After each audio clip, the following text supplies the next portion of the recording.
Hello everyone, in today's video I'm going to show you how to make a link in HTML that scrolls to a different part of the same web page. Then we're going to make it scroll smoothly. So I just have a basic link here, and for the href I've put hashtag link. So to make it scroll to a different part of the page, the href needs to be hashtag followed by something. I've just put link here.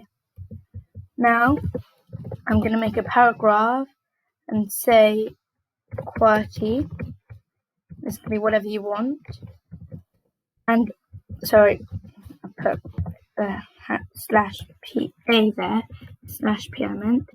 And further, you're going to make an ID of link. This link here has to be the same as this link over here with the hashtag, although for the ID you do not put a hashtag. Now they're quite close to each other, so what I'm going to do is I'm just going to put a line break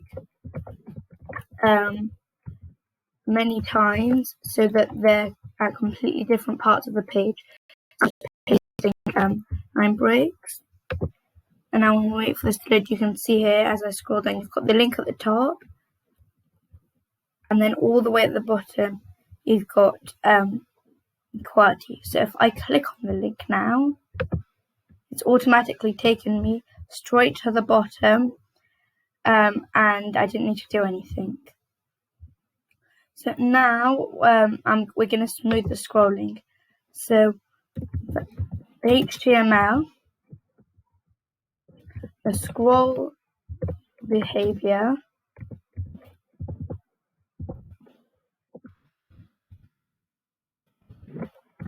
is smooth. Now if I click on the link again, it doesn't show properly because there's nothing in between the link and QWERTY except lines, but it scrolls smoothly. So that's how to make a scroll link. Thank you for watching.